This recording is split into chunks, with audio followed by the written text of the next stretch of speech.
Em nosso estudo de hoje, a lição 20 do livro Calma, que tem como título Colaboradores. Obreiros na edificação do mundo melhor não trabalham sozinho. Ninguém realiza algo a benefício de todos sem um concurso de alguém. Com semelhante realidade, surge o problema da construção dos colaboradores para aquele tarefeiro que consegue penetrar mais amplamente no espírito de responsabilidade exigido no levantamento das boas obras. Se te encontras na condução de empreendimento ligado ao interesse geral, na orientação de uma equipe destinada a servir, no amparo de certo ciclo de criaturas, empenhadas no socorro ao próximo, ou na supervisão de uma família de companheiros que se dirige para a integração do conhecimento superior, arma-te de paciência e compreensão, a fim de que não esmagues preciosos valores que te servirão amanhã de apoio e incentivo, continuidade e sobrevivência.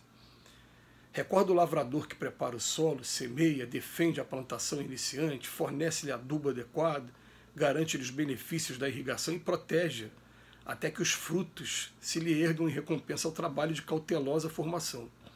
Cooperadores não nascem feitos, nem Cristo esteve. Simão Pedro ganhou fortaleza depois da negação, Tomé adquiriu confiança em seguida aos sofrimentos da dúvida, Judas compreendeu as lições do Evangelho a preço de lágrimas, Paulo de Tarso foi recrutado ao serviço da Boa Nova num campo adverso onde a crueldade pautava o cotidiano. Entretanto, Jesus a todos modelou com serenidade e amor, esculpindo em cada um a fidelidade até o sacrifício. Se pretendes a aquisição de companheiros que te estendam a tarefa e lhe assegure estabilidade, ama e abençoa aqueles corações ainda verdes no entendimento que as circunstâncias da vida te confiam, em nome do Senhor. Aprende a desculpar e auxiliar, a instruir e amparar sempre, a fim de que os teus ideais e realizações de hoje venham a encontrar o necessário apoio no prosseguimento de amanhã.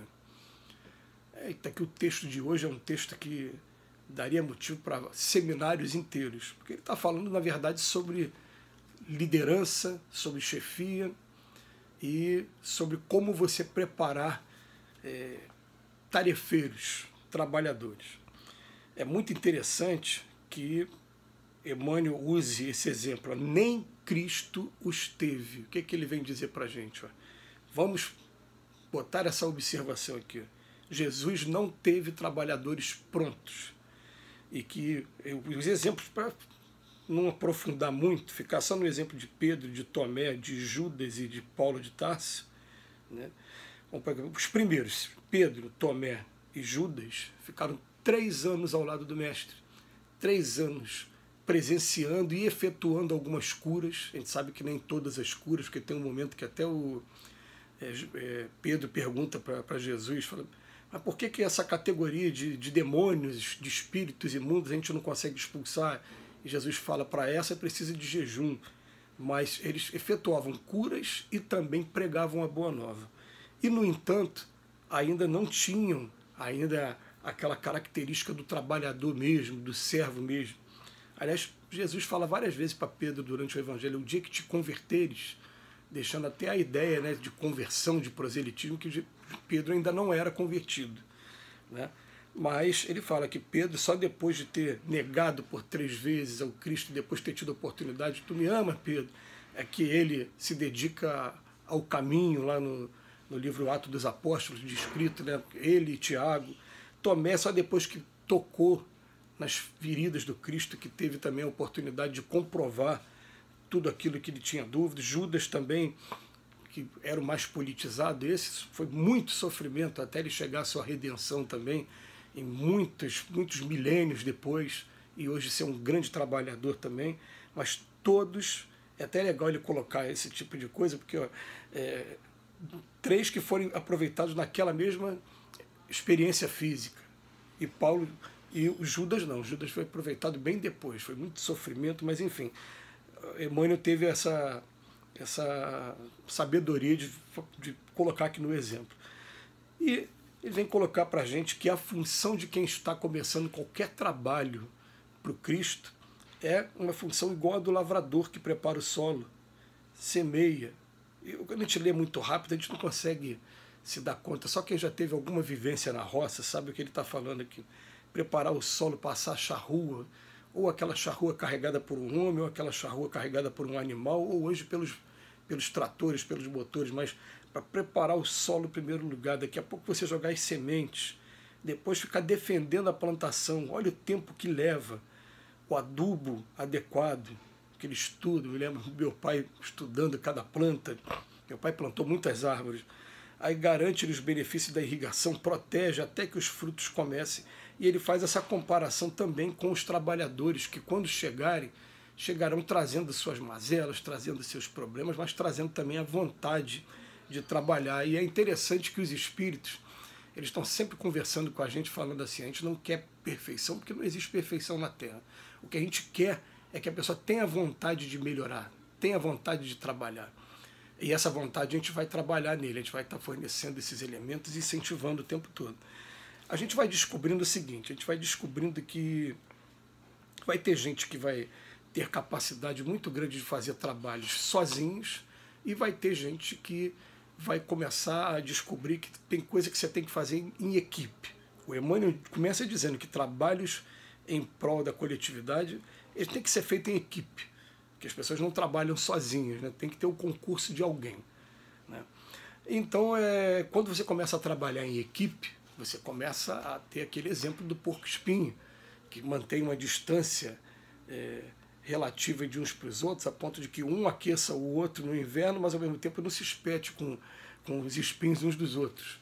Porque vai ter dificuldade de relacionamento, onde tem ser humano tem dificuldade de relacionamento. Mas a experiência pouca que a gente tem vem mostrando para a gente o seguinte, que a gente tem que aprender a deixar as pessoas fazerem a sua parte, mesmo que você faça melhor que ela, ou até ache que faça. Às vezes a gente acha que faz, daqui a pouco se surpreende, a pessoa faz muito melhor do que a gente. Mas deixa a pessoa tomar a iniciativa de fazer aquilo.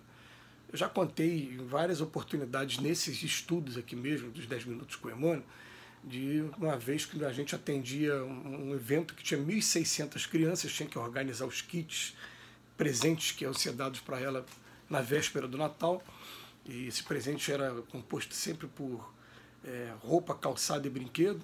Era um trabalho muito grande, primeiro para cadastrar as crianças, depois para buscar cada padrinho, buscar os presentes, organizar tudo no dia e entregar.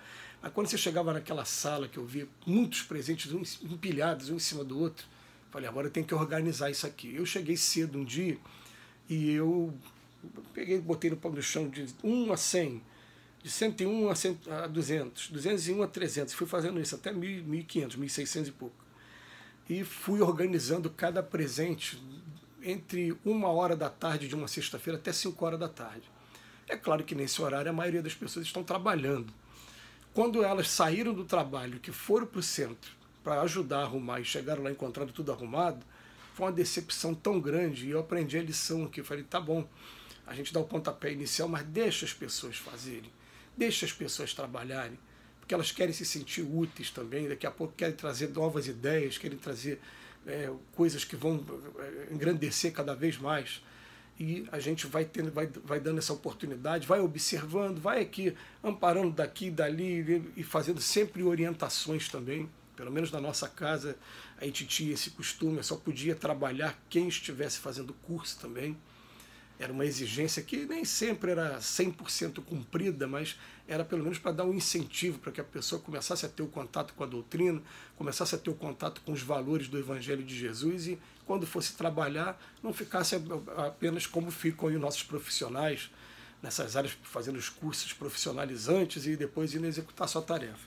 Não, ali a tarefa com Jesus é uma tarefa diferenciada. Você tem que ter essa paciência o tempo todo, você tem que olhar cada um como um filho de Deus que está sendo enviado para a gente, que tem as suas dores, a grande maioria chegando com dores que a gente traz dentro da gente também.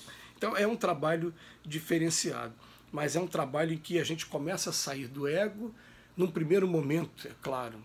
Quanto mais próximo do ego, eu quero que a equipe tenha as características que eu acho que deva ter, eu quero escolher, mas daqui a pouco a gente começa a perceber, não, o mais interessante é você conseguir preparar cada pessoa no momento certo, no instante certo, e até nesses cursos de chefia e liderança ensina muito isso.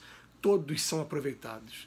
Aquele que tem mais calma vai trabalhar na área de humanas, outro é mais exato, outro é mais explosão, todos são aproveitados. Na tarefa do bem, todos são bem-vindos. Que Jesus nos abençoe hoje e sempre.